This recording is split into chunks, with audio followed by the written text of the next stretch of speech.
I believe this is the last session of the conference, right? Last session for us. Our last one. We chose a good one. We're actually thinking about doing this one like an expanded version in the future, just because we enjoy this topic so much. Anyway, all that to be said, we are the AV SuperFriends. If you're not familiar with us, avsuperfriends.com. We do a podcast with this sort of nonsense several times a month, all sorts of live shows and stuff. Larry Darling, Mark Kolowazinski, I'm Chris Decter, and Justin Rexing is not here. So Jamie Reinhardt will be playing the part of Justin Rexing. So we lost a member between yesterday and today. So. We lost one in the adventure. Yeah, we lost one in the last 24 hours. So There is an opening. we are taking applications. Anyway, so this is going to be the top 10 things that you need to avoid in your next AV project. And I think we'll start at the outset to say we, the four of us, are all doing at least some of these routinely. I would venture a guess some of you all are And too. all of you of the 10, and we're going to cheat because there's an 11th one. We're not going to charge you anymore. That one's It's a bonus. Guarantee you're doing at least one of them, if not multiple. But be honest. When we ask, we'd be honest. And if we're wrong, tell us, and you'll get $50. Yes, Larry, yeah, you want to talk about that? They're just going to be telling me I'm wrong the entire time. Catchbox has cash in it, or Northwest bucks? Met bucks. Met bucks. So tell us we're wrong, get some cash. But you better be able to back up your point why we're wrong. I hear I'm wrong a lot from everybody, but I want to know exactly why. We've got 10. Well, we've got 11 of these to get through. We're gonna try to keep our stuff short. We're running a timer here, so we can kind of keep moving. But we do want to hear from you. We want to keep this conversational. So please do get your hand up. You know, look for Larry. He'll hit you with the catch box. So, all right. Well, let's get started. Let me click this, and then Mark, you are first. I'm first. Is it just this is our backdrop, right? There's no slide. I missed that slide. You already said that stuff. That's us. Okay. There we go. There Number we go. one. Number one, starting with giant all-in-wonder boxes. I don't even know what the hell that is. But it looks like a giant all-in-wonder Do you know box. how hard it was to find a picture of an all-in-wonder router that did not look like an AV device we're all familiar with? I'm starting with things that are like, starting with terms like DMPS or something of that. Like one giant box that does everything. It's got a switcher, a mixer, and all this stuff in there. And you put it in place and you're going to use like one piece of it, right? Like I've seen these in poor unsuspecting conference rooms where we have a transmitter and a giant DMPS or something of that nature in a rack doing, I don't even know what it's doing. Yeah. DMPS-like product. I'm not calling them out. They're a great product for not this. So if you're doing things, don't start there. Actually provide what you're going to need. You might end up there, but don't start there. You might end up there if you're using Jamie's method, but don't do that. Yeah. We are all moving towards AV over IP type things. If you only need a couple inputs, maybe you want to do just a single HD-based T transmitter like Chris would recommend, or only do the things you need to do. I'm doing exclusively HD-based T DAs now. I know, you're like that. But don't overbuild because your standard says that's the thing you're going to do, and you're going to put it everywhere. At this point, these kind of feel like dinosaurs to me when we do them. Like we take one out of the backs. Now we've all had to do it in a pinch. Not going to say we don't do it. It's not always not the right choice. Don't start there. Don't start there, yes. If it's all you have and that's what you're replacing it and you're just like getting it back up and operational, like kind for like kind, okay. But your standard, we're not going to get into the tiers right now. That's not what we're talking about. Yeah. Don't start with this as like, this is the thing I'm going to do. And then we'll build around that because we've often fallen in that track. I'm going to put this in here because maybe in the future, I'm going to expand this room. How often have you ever come back and actually expanded your room to meet all those other I's and O's? Twice. Never. Right? And I'm at 42 seconds. Did somebody am I wrong? Oh, come on. It is a standard, and if you use it in every room, then potentially. Larry starts with them. He still uses these. I don't actually anymore now. So, okay. He's finally given up. Okay. 1 point for me. All right. No disagreements. Do not start. Do not start your idea with extending or utilizing USB. Are you listening, Teams and Zoom rooms? Who has had themselves or an integrator come in with one of these dudes here? and then put another little dude underneath it, and then another one underneath it to convert USB to some other kind of USB in order to extend it for 450 feet. And then it gets all the way up here to the front to your all-in-wonder box. Wait, we don't have skipped it USB. because all-in-wonder doesn't do USB. Right? Find a way to baseband it. Who does? Or even, it just upsets me. Who does this? Who extends all their USB? Yeah, I've had to. Yeah. Yes. And what are you rebooting occasionally? Yes. So, we all know USB's here. We all know we've got to deal with it. But if you're not doing it yourself, if you're using an integrator and they tell you something to the effect, or let one of the rooms, you can go to even Zoom and they have the build your own kit here. Use this thing and you can use UVC camera drivers to move your camera around. Just connect this fiber optic USB extender that requires 6 volts, not 5 that normally comes with USB. So just don't do it. How much time do I got?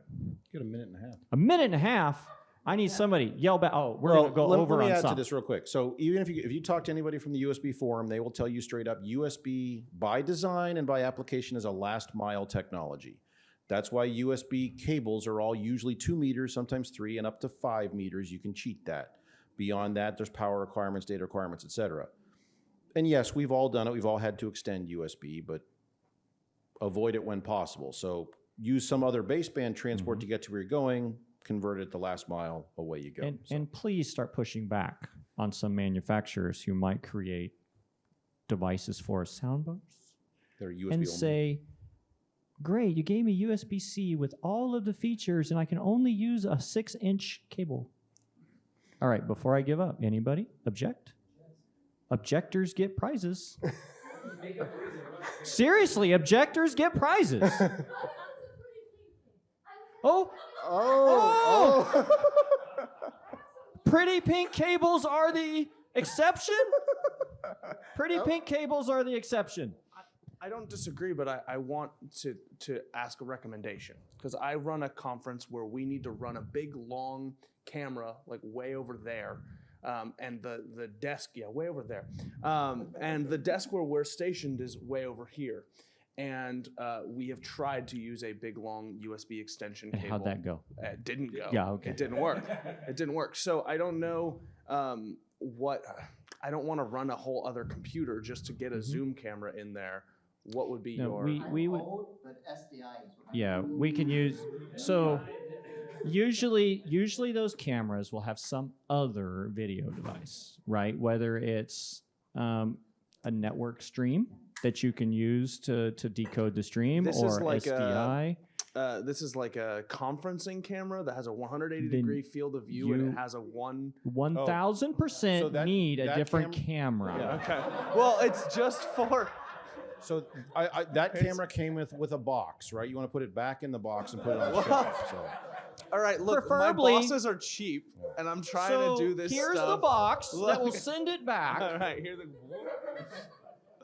I'm trying to find a cheaper solution to like get them some sort of video feed into Zoom without having to buy a whole. See, yeah, check with us afterwards. Okay. All right. Thank you. No, I like the discussion, Yeah. but Absolutely. we won't get through this if we do that. Yeah. Okay, so this is one of my favorites. So the number 3 mistake you can make is leaving your settings, that is to say your resolution, your EDID, your color space, your audio settings, your audio channels, your decoding options on auto or default, and hoping that the 3 things will all talk to each other and figure it out. If you're not in the habit of going in and dialing in, especially your EDID, I keep using that term. Anyone not familiar with EDID? It's okay, all right? EDID, E-D-I-D, you'll hear it referred to that way. Jason, knock it off. You'll hear it referred to as EDID, which is fine. Some people call it that. It's a regional thing. But EDID, E-D-I-D, Extended Display Information Data, it's basically the sources and sinks, the devices will say, I can make these resolutions, I can display these resolutions, color space, refresh rate, frame rate. Yes, auto's great if the only thing between the two is a 6-foot cable. you start adding extenders, switchers, DAs, all that fun stuff in there, and that information generally gets lost, and then you get weird images. And I remember the bad old day of VGA projectors where the image would be shifted off to one side, and if you disconnected and reconnected and stood on one leg and got the computer to reboot and all that stuff, it would sometimes come up correctly. So that was all due to the lack of EDID information generally being passed over old 5-wire systems, the old analog systems that immediately stripped that out and lost it. So if you leave that on default or auto and hope that the devices will just negotiate that, you often find yourself troubleshooting a lot of things. Whereas if you go in, because we just bought that projector, so I know what resolution that is, or I bought, well, this isn't a flat panel, but I bought that flat panel display. I know what resolution that is. By the way, never use 4K. Just saying. Why not set all your devices to maintain that resolution all the way through, so you get the picture you want at the end, and handshaking is much faster, devices show up much faster, et cetera. Same thing with audio, 2-channel PCM audio, 1-channel mono, whatever you're doing, but be deliberate about it and kind of work your way through the chain and build out what you need, and you'll find that the systems are that much snappier and that much more reliable. So it's tempting to leave stuff on the auto or default, but not necessarily a great idea. Except for passwords. Leave those on auto. Yes, Oh, leave yeah. all your passwords That on. way, admin gets in everything. Admin gets you a lot of places. So anyway, Any just disagreeers? this is one of those things that comes up a lot. I inherited an entire campus about 3 years ago. A lot of stuff has never worked, and 20 minutes in each room setting up all the devices and problems going away. So just because things have been sitting there for 10 years, never set up. So anyway, that's a free one. Happy to talk more about that afterwards. We're going to move on. Jamie, this is back to you. That kind of leads directly into mine. Integrating consumer-ish electronics, especially the day after Thanksgiving when everybody goes on sale and we got this great 96-inch television for nothing. And you know what the EDID setting on that is? Crap. But seriously, some of the, like, especially like displays, Apple TVs, iPads, those kind of things, to tie in what Chris said, their automatic out-of-the-box EDID is 4K with HDCP 2.4, and 0 items want to play nicely with that. And it just causes you a bunch of issues, let alone consumer displays have a nasty habit of just quitting on you when you don't expect them to, or they have a really, really nasty habit of having some sort of really terrible front end that you have to get through in order to even change the inputs. Looking at you, LG, right? So you have to play the skip the auto smart features, and their warranties don't work. Now, sometimes it is what it is. We all know that. Other things that you should not remember. Sometimes we have to break the rules. This is don't start your design, your idea with these things, or you're setting yourself up for failure. Hooty Hoos. Yep. Who knows? Hooty Hoo? The Owl Cam, Yep. We said it. right? They have a place. Where is that, Chris? Yeah. That's not true entirely. They do have a place, right? And they do have a function. Yeah. They do have a function and they do have a use case. But if you're starting your high-flex classroom design with an owl cam, you might want to reconsider. Sorry, I'm being mean just because I'm a jerk. Just take it. All right. There's the USB webcams and things that, they all Teams, Zoom certified, and in certain scenarios, they work wonderfully. But when we start our designs with the sound bar right here in this room, please don't. Please don't. So try to stay away from consumer-ish electronics. Wait. Wait, hold on, Oh, Dave. oh, No, oh. wait, hold on. There you go. You also have to be careful with consumer-grade flat-screen TVs. If you install them in your university, it is considered a professional or business installation, you will immediately void your warranty. No. So if you go to Costco, buy the latest thing on Black Friday, Mm-hmm. oh, we'll give you for $20 extra, we'll give you 2 more years of warranty. If you take it in and they find out you've installed it in your university, it will immediately void your Yeah. warranty. So However, Dave, you can take those home and then you call for support from home. Yes. But you're not speaking from experience, are you?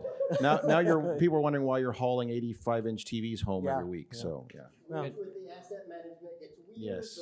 but- I just tell them if you're strong enough to carry that thing home by yourself, you can have it. Yours. Yeah. Never Yeah, had yeah, any that's right. takers yet. As a follow up on that, Yeah. you may discover things that people have designed on their own that way. I can't get this Yep. TV online. We're trying to watch Netflix in this room. Yep. All of the above, I cannot help you Yep. with. Then you have that out. It's like, I'm sorry, it doesn't meet standards. Your warranty is void anyway. Yeah. So just be aware, if somebody tries to force you into buying a consumer grade This is display, There it is. Here it is. they're going to be in for a rude awakening. This is the broken Justin. Thank you. LIVE exclamation point.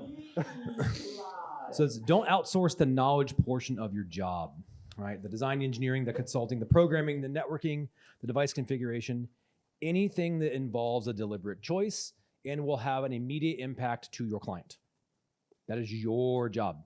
That's you should be doing. Each of you have a support culture. Each of you have a reason to be at your institution. It is to provide that last mile piece to your clients. If you're going to start a project, make sure if the programming integrates with your culture, your support piece, that you're doing that, right? All that design. If you just hand it all completely over to somebody, you're putting yourself at risk. You don't know what they're going to give you, right?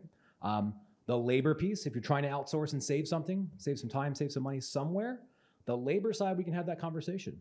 But absolutely do not hand over the keys to your kingdom to a designer, integrator, or firm. You're going to lose out in the end. And then down the road, trying to change that's going to become a bigger pain that's even worth for whatever savings you think it's going to be. I'll be honest, we have taken deliveries of these things and we are still living with pain across campus. Other people, show of hands, who has taken them, right? And so this may be aspirational for a lot of folks, but sometimes we don't control it, right? We're inheriting systems that are completely soup to nuts designed and delivered from outside. But if you are in control at that onset, if somebody says, hey, we're doing a new project, we're saying yes. If somebody's doing the labor, they can have that, but we're going to retain the design and the programming and all that piece that has a direct impact.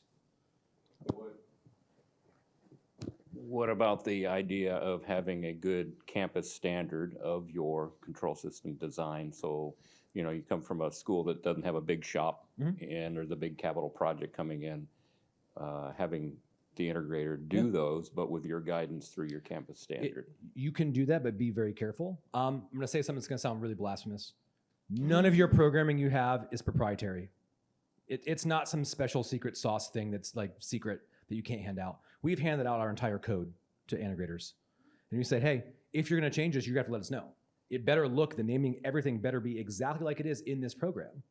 I know a lot of schools are really reluctant to do that. But if you do hand it over and you're taking it back, make sure your contract has that you are getting that program back at the end of the day. Because they'll like to hide that and like, oh, we're charging you for that. No, you're not. I gave it to you to begin with.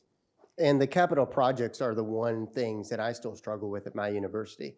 They will hire someone with a briefcase who will walk in, typically a consultant, and you will have a hard time arguing with that consultant about some of that knowledge work. So yeah, choose your leadership wisely in this. If you're not doing it yourself, which some of us aren't, own as much as you possibly can today and increase it tomorrow. Right? Because some of us aren't programmers, some of us aren't designers, but you own it's your system. You put your stamp on it, whether or not you're actually good. And then tomorrow, try to own more of it. Try to own more of it. So some of us are lucky we have all these staffs and we can keep that knowledge where if you don't, take as much as you can today, and just like your children, take a little bit more tomorrow. Say what? It's like Halloween candy. Oh. Take a little now, a little tomorrow. Just take it all at first. I don't notice once they sleep. So developing aspect ratios other than 16:9. I'll throw a caveat in here. If you do a room system that is a conference room that you plan on sitting about 8 people in, yeah, whatever you want to do in there is fine. Just don't call me. Don't call me. Well, don't call me. I can understand that use case. But in a classroom space, especially one that's already been built, throwing a ultra wide screen at the front of the room for one application, I can't. I'm obligated not to. Oh, you're contractually obligated to not bring it up. I'm closest to the beast itself, 21 Yeah. by 9. Don't do that. Yeah. Because physics doesn't change. You still have the same element height. So you still have some of the same limitations for how high of a screen you need for the farthest viewer.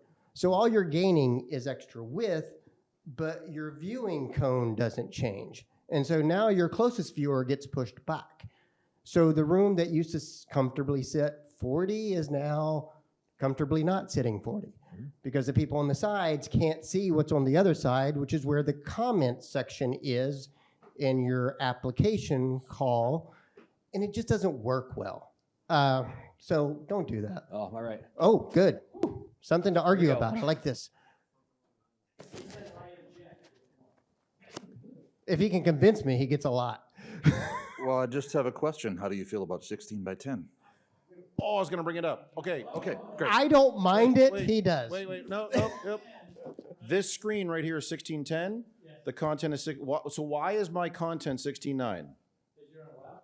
No, my laptop's 3.2, but why is my content always 16:9? No. What aspect ratio is every single model, television, what's normal? commercial monitor display on the planet? It's not 4.3, 16:9. Used to be like 20 years ago. Yeah. So Oh, I need another catch box. I'm loading it up. Loading man. it. So Who's getting? There we go. you can cheat these displays, not this one because it's a fixed frame, but you can cheat projected images because all projectors are 1610. There you go. I was Because just gonna say, projectors are for business. I have a whole show on this. If you want the hour-long version, I'll give it to you. Projectors were developed for business. It's a whole thing. All the manufacturers leave them at 1610 because you can always dial them down to 16:9, but you can't adjust the physical size of a display, an LCD monitor. Yes, you can. I know. You can, Jamie's going to say you can stretch it and break it, whatever. Yes, but that means every time you mix and match displays, usually your lectern monitor, or the big monitors on the wall, whatever it is, and a projector, you have to default to 16 by 9. 16 by 9, I won't go into much more in this. If you want to know, was deliberately developed as a developed as a compromise resolution between the widest and the narrowest film aspect ratios. Some of you may have seen my presentation 2.5 years ago on that. Anyway. Yeah. Fact of the matter is, so this is wrong. This is clearly a consultant spec because somebody said, well, the projector's 1610. I'll buy a 1610 screen. And yet what happens when we come in here? We get 16:9. Yeah. You get 16:9 letterboxing on the display. well, so. I would say this. If I have a dedicated computer and I buy 16 by 10 aspect monitors at the computer, at the lectern, and I set my EDID properly, then if I'm presenting from my computer in the podium, I am truly 1610. Until the person with a laptop comes in, and then you're not. But if I but if I have a room that doesn't have a projector, I'm all over that. Yeah, But don't you want universal across the campus? You're like not. that? You're not wrong. And if you develop your EDIDs all the way through, then yes, you can do that. But now you have to remember. Wait, is this one of the 1610 rooms or 16:9 room? It's easier just set the EDIDs for 1080p across campus or 720p if you're Chris. All right. Oh, okay, so we 69 displays, but we have a computer in almost every classroom now that has a 3:2 aspect ratio. Are you buying like all-in-wonder like Surfaces or something? Microsoft Surface Studio. Oh, take that mic away. I'm going to add that as. I'm going to add that as number 12. Don't buy all-in-wonder computers. Yes, I know. Don't start from that, right? Do not start. That was not our choice. We made the mistake of doing a show, almost like a trade show, on-campus trade show for our faculty and staff. Set up a mock classroom with a Surface Studio on it, and they all went, "Ooh, Oh, no. we love this." Consistently, all the feedback we get back from that system is they love the monitor. Gene.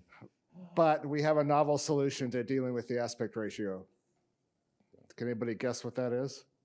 Curtains? No. No.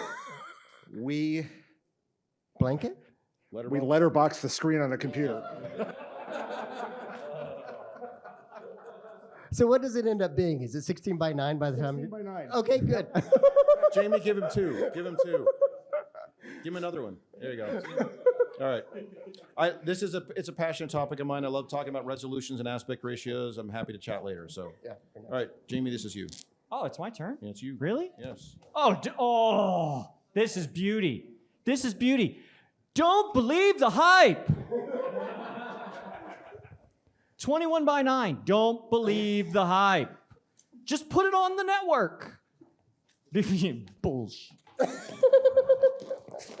We all know. So, yeah, goggles.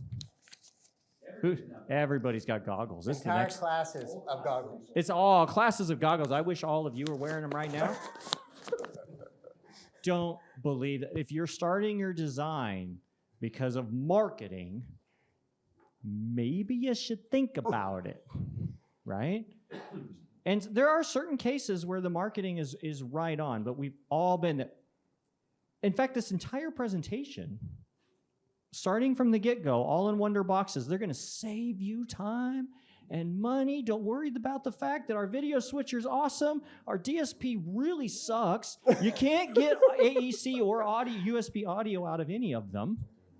Think about it.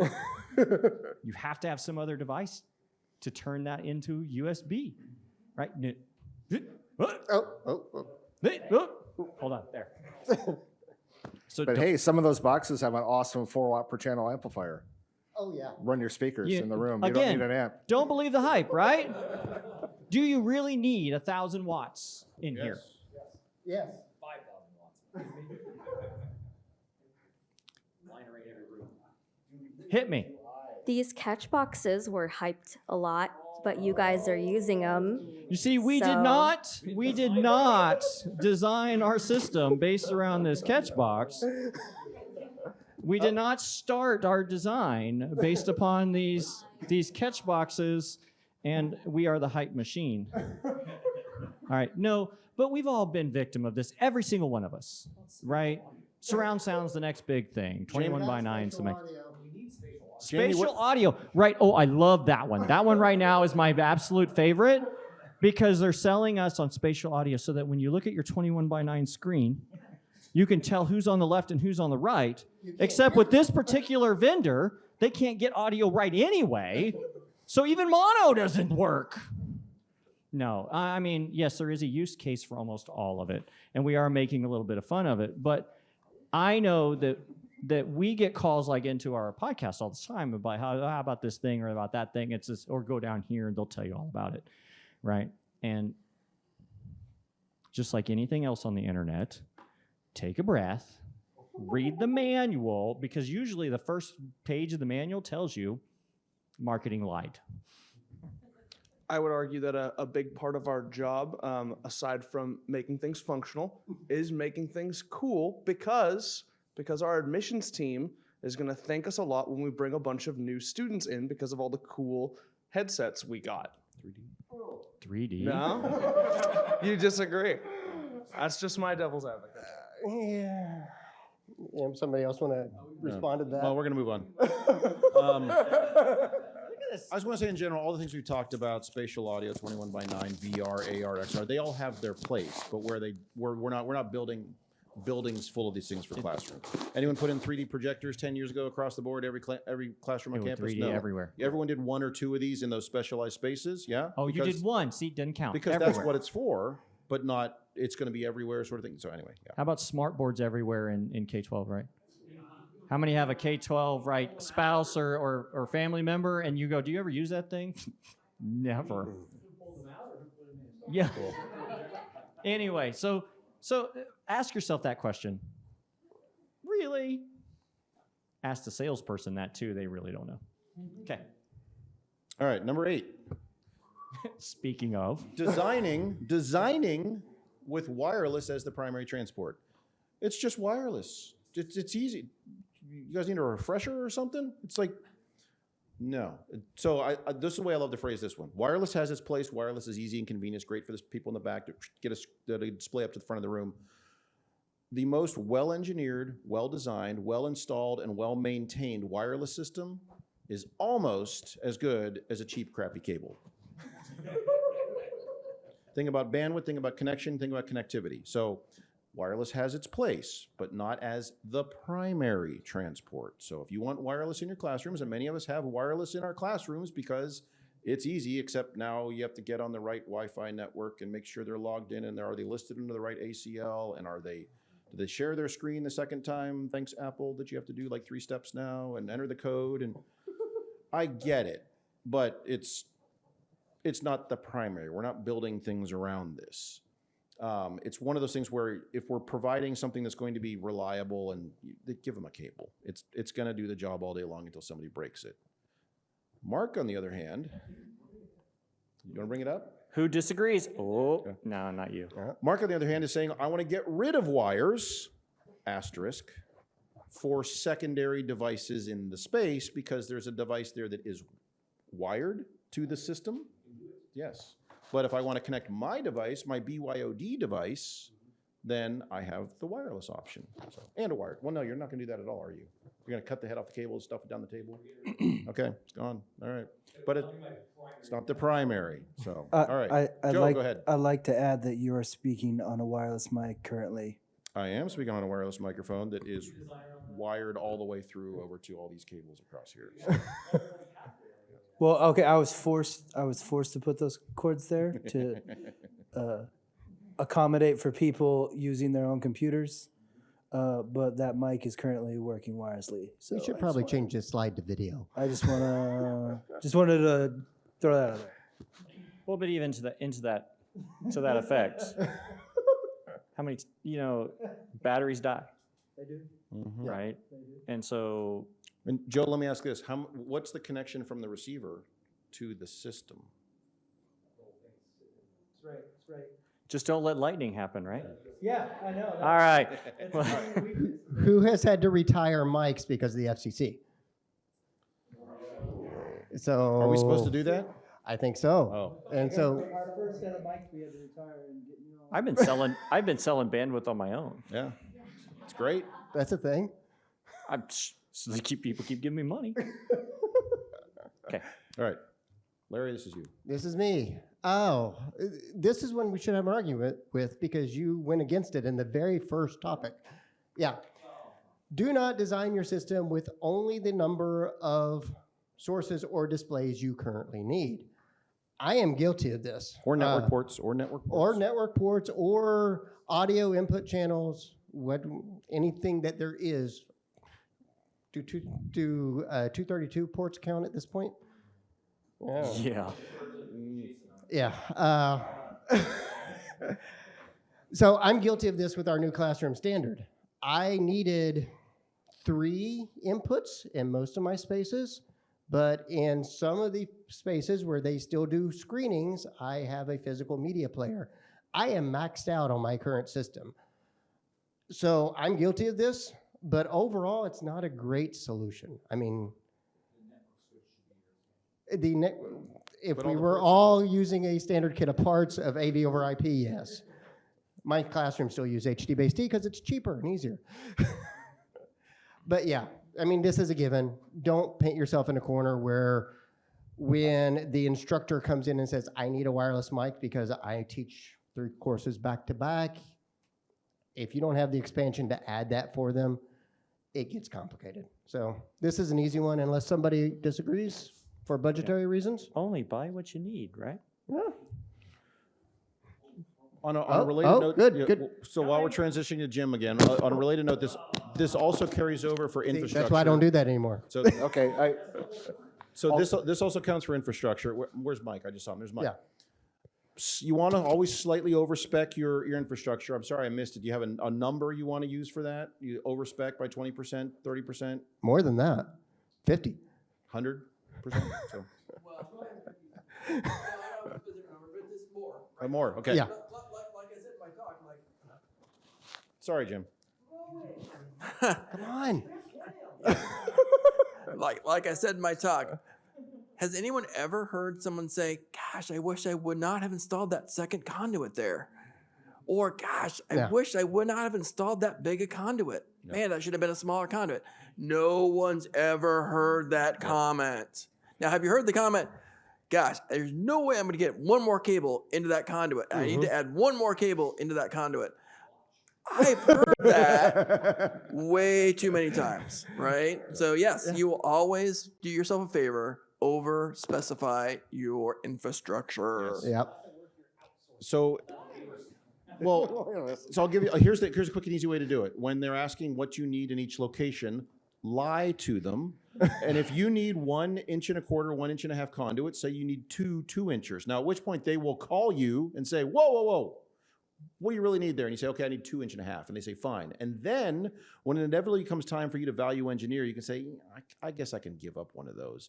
You look like a hero because you've done your part. You never needed that anyway, only a 3/4, but you've got more space so you can get those extra cables through in the future. So power, same thing. Yeah. Same thing. All right, Jim, go ahead. Okay, so I'm going to disagree with this a little bit because Ooh, nice. I did a presentation this morning on AV over IP, and we've done that in some large installations. And we designed the room with exactly as many sources and displays as we need, because if we need one later, we just plug one into the network switch. That's a cheat code. It's cheat code. Yeah. Well, what that's if just a your bigger network network switch was full? Yes. Yeah. We just extra network ports are just about a given. It's just the endpoints, it's the source and display that we're saying, well, we're not going to buy more than we need. We might buy a couple more to have on the shelf as spares. Sounds like you have a mature kid of parts. Yeah. Yes. All right, I will say I am guilty of, on a design, specifying, because I changed some parts, using all 12 ports on my network switch out of the gate and realized that was a bad move. Now, yes, I can fix that with a new, but now I have to buy something else to make that work, and that was just bad planning. So avoid it if you can. You ready for this? Yes, go. Oh boy. Nope, go. No, there. Hold on. Wait. If you say I object, there's a prize. You renamed the whole topic. I mean, okay, so. Oh, It's kind of the same, but unaware not of really. ecosystem within ecosystem. What? All right. That says it right there on the notes. There is notes. You're right. This means the room systems, starting with your room systems, designing that, and then or thinking that you're going to I'm just going to drop this in the middle of my Tron assist system of sorts. And then you're going to have multiple UIs, and we're just going to flip between this one and this one. How many of your faculty love to flip pages on your touch panels? They absolutely love it. Just give me as many clicks and things that I can do. who has 2 touch cams? Yeah, is there anybody with multiple touch panels? There they are. Yeah. Yes. You want to? Mike has 3 touch. You see the I do have 2 touch panels in some conference rooms, and I'm not proud of it. No. But we are forced into using WebEx room kits, right? Yeah. And We there are heard that times confession the where other day too. I prefer not to attempt to make the room kit do all of the room control for myself. Correct. On the other hand, I also want to give them the one button start this meeting functionality that the Touch 10 gives them on their WebEx room kit. So yes, I have conference rooms with 2 touch panels, and I hate it, but I have to do it. The link in their email says start this meeting works just as well. But I'm in the midst of trying to make some of this stuff actually work. I'm in a partnership with an unnamed manufacturer. Yes, to explore what it looks like to have these kits deployed in our quote unquote teaching and learning environments. And it's hard. Like it is really, really hard to not do it because they do all the meeting stuff really, really well. They don't care at all about this space that we're in. Yeah, which is why Mike has 2 touch panels. Right, exactly. So And we all will. And remember, I'm not saying don't try it. Just do not start and think that it's a good idea to do that. Can you do it? There are manufacturers that will allow you to do it, and you can drop that ecosystem in right in the middle of it. I'm telling you right now, it's not going to be intuitive, and your instructors are not going to like it. And so, What's the alternative that you would recommend? Oh. Using the computer for Larry, Mike. Like he started too soon. You stopped and turned I'm around. sorry. Right. So We've got a college that adamantly wants I'll be honest right now. the system. The and I want- solutions as they are right now in the market are not mature enough to do what we want them to do. and how do you convince them that they're not? You get them 3 touch. Because they're like, we're using the WebEx kits and they love them. And then, So we did a presentation, the metrics of success. You have to get through that. They're going to give you that mission. We're going to do this. And you have to get through all those pieces and say, well, we're going to try. And here's why it's not going to work. Because you're going to grade it and say, well, we can do it if we do all these other things, but that's going to increase cognitive load to your instructors. Right. It's not going to work. You have support problems and you're going to be putting extenders and widgets galore to make it work. And it's not going to be valuable in the end, and it's going to cost more. but you tell them that, they don't agree. You just have to watch them go down the train. So a lot of times in higher education, you have to engineer a very elegant problem. And so engineer that problem in advance. Try not to do it. So what do you do when you have instructors and you have a single touch panel and they still can't figure it out? because this is an everyday occurrence. It is. I have it at least once a week, and there's a single button they have to press and it says camera. Mhm. And Call Lawrence. Lawrence. they can't figure it out. It's a training thing, obviously, right? So, and you're in a very unique interface situation for your clients because you're providing additional media services coverage. You're there for that advanced recording piece of it. So you're in a very unique location as well. And when they see you, they say, oh, you're responsible for all my worries. And they think that you're just going to come in and save everything. So it is a training opportunity, and it's common UI. So One item I do want to bring up on this is the idea of the ecosystem within the ecosystem. All the major manufacturers, all your favorite control system manufacturers make these parts.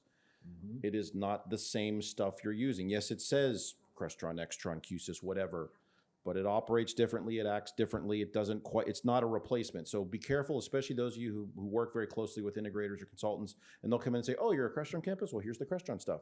I have an entire building of these things which were deployed right before I got to campus. They all say Crestron.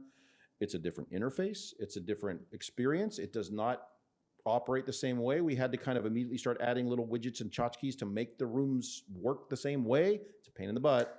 But from the standpoint of the consultant, it's like, well, you said Crestron. It says Crestron right there. It's what it is. right on the box. So yes, just be aware of that. Be careful with that. So, and it will happen to every single one of you at some point. The extra credit one. All right. So there's our final one here. Ooh. In the what? In the top 10, number 11 is installing building-wide systems. Who's done it? Who's done it? all have done this. We at all least have one at time. one Who's done it at point. multiple campuses?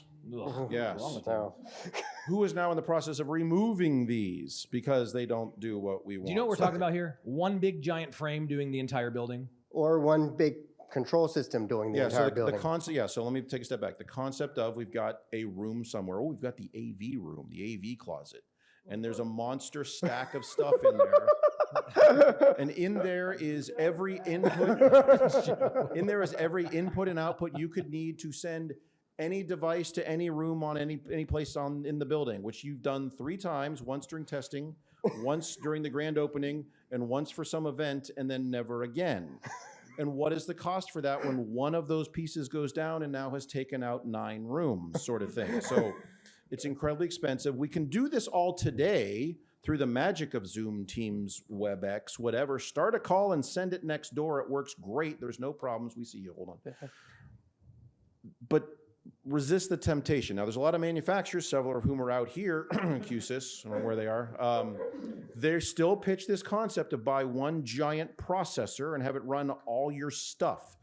Great, and when that craps out, then all my stuff is broken. And what's the response? Oh, just buy another one and put it next to it for redundancy. This license. Yes, so here's the thing.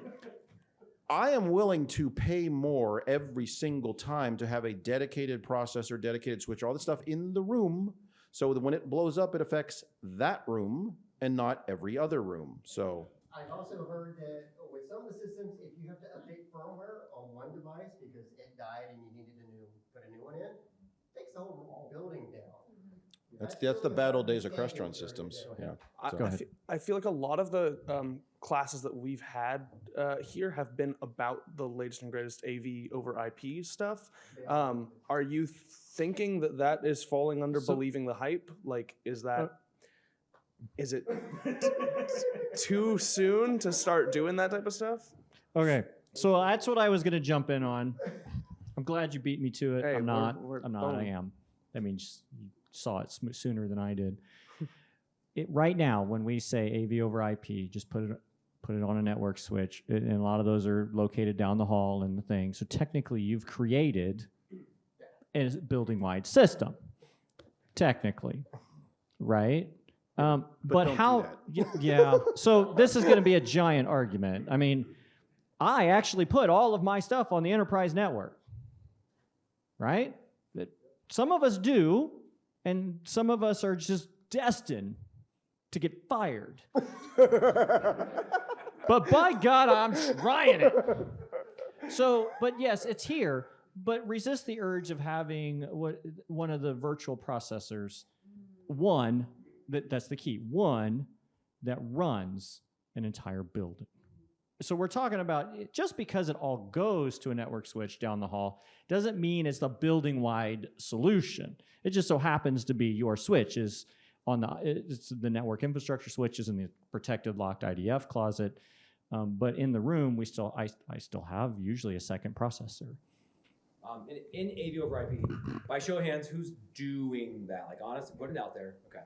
And I would imagine we probably have variants of what that exists. A lot of folks are going to have their own little local switch there locally, or some will run it down to an IDF, and maybe even there they'll have a different switch that's not the same backplane and switch that all the Facebook's being served on in the actual room. So it's a matter of, yes, you can build that architecture. It helps having a standard design for installation purposes, but when you get down to it and in that closet itself, you're probably going to have your infrastructure in there, and you're not going to be sharing that with typical office needs. So don't believe the hype of putting it all on the network, but absolutely give it a try. But don't plan on installing a building-wide system, but go ahead and put it on the IDF. Anything else? Got it. I think we hammered it. Holy mackerel. Thank you, everyone.